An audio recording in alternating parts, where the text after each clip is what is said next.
Bonjour à tous, assalamu alaikum. Je suis très heureux de vous présenter aujourd'hui le manuel arabe coranique, méthode d'arabe basée sur le Coran, qui est le fruit d'un long travail avec les étudiants.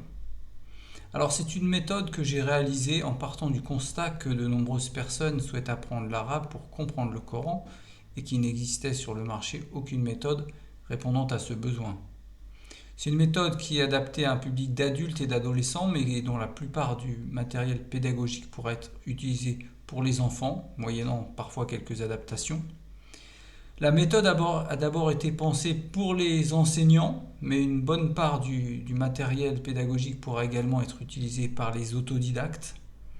Néanmoins, j'attire l'attention sur le fait qu'il est important d'avoir une pratique orale, ne serait-ce que les 2 premières années, et donc il est toujours préférable d'avoir un enseignant au départ. Je vais donc vous présenter les objectifs et le fonctionnement de cette méthode à travers des exemples. Si vous avez besoin, vous pourrez trouver plus d'informations sur notre site institutimtiaz.com qui apparaît maintenant.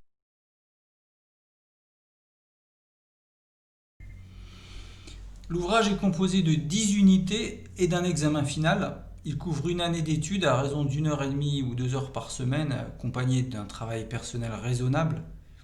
L'objectif est de commencer à lire, mais surtout à comprendre le Coran. Et c'est là l'un des intérêts majeurs de la méthode, c'est de comprendre tout ce qu'on lit. Alors entrons dans la méthode. Et d'abord un mot sur le lexique. L'intégralité du vocabulaire est issue du Coran ou d'une racine s'y rapportant. J'emploie parfois des mots d'arabe moderne pour la pratique orale, mais même ces mots ont une racine coranique. Par exemple, le mot sayyara, qui veut dire une voiture en arabe moderne, signifie dans le Coran une caravane de chameaux. Dès la première leçon, on pourra lire des mots coraniques en apprenant les 11 premières lettres et en apprenant les voyelles. Et voici ici donc un exemple. Vous voyez ici les pages de la leçon 1 où on est amené à lire des mots coranique, vous voyez, avec les 11 premières lettres. Et sur la page suivante que je vous montre ici, on voit donc la lecture de mots un peu plus complexes avec les voyelles longues. Ce qui m'amène à parler de la deuxième partie, la grammaire. Et on voit ici que la grammaire est toujours illustrée d'exemples coraniques, et ça dès les premières leçons. Voici 2 exemples. Un mot maintenant sur la pratique orale, car la pratique orale, comme je le disais, est très importante. Alors dans la méthode, elle se fonde sur des ateliers, et je vous donnerai en premier exemple ici un PowerPoint qui va servir à parler un peu de la position des choses. On pourra dire par exemple où se trouve le chameau, Ain al-Jamal. El Jamal amam as-sayyara, le chameau est devant la voiture. Hal ar-rajul ala yamin al-mar'a, est-ce que l'homme est à droite de la femme, etc., etc.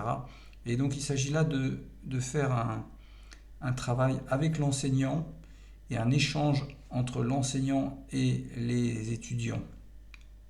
En exemple numéro 2, toujours sur un PowerPoint, il s'agit ici de pratiquer la possession, de dire hal li talib zarbiya par exemple. Est-ce que l'étudiant a un tapis? Naam lahu zarbiya. Oui, il a un tapis. Hal li taliba zarbiya. Est-ce que l'étudiante a un tapis? Naam. Oui ou non, etc. Ensuite, on peut passer à la version plurielle qu'on voit ici sur la deuxième planche. On voit donc qu'il s'agit toujours de pratiquer l'oral à travers des ateliers.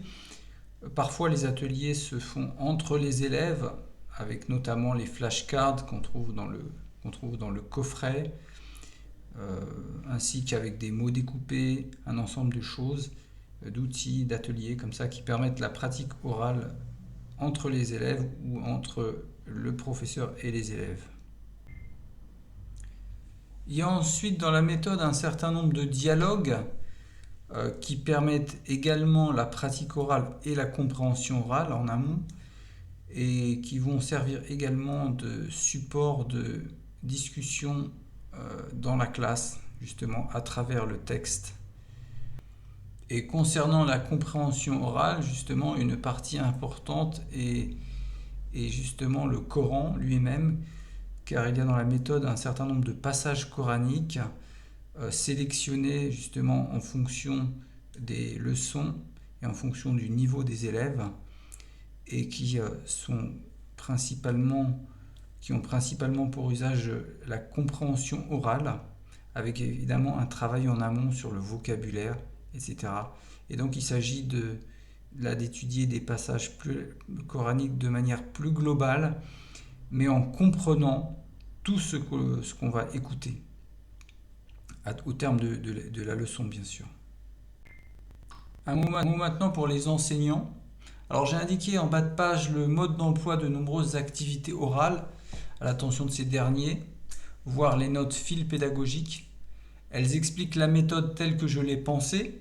Ces activités sont présentées dans un ordre qui peut être adapté selon le besoin. Elles peuvent être aussi réexploitées à plusieurs niveaux moyennant quelques changements. Les audios sont téléchargeables sur le lien de la méthode.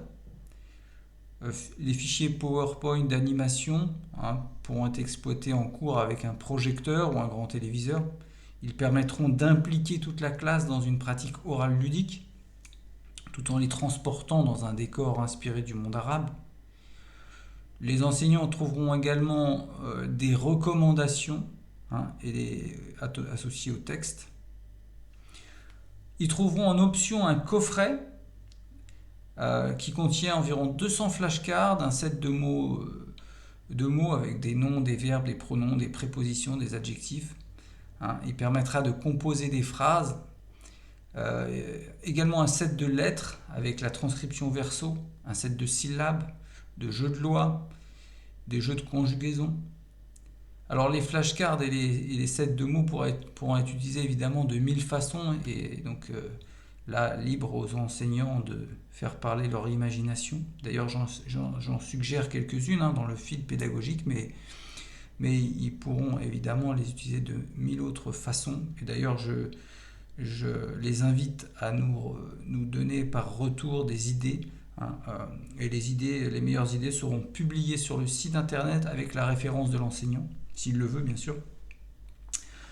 Vous pouvez bien sûr suivre nos cours en ligne proposés par l'Institut Imtiyaz. Vous trouverez toutes les informations sur le site institutimtiyaz.com si jamais ça vous intéresse.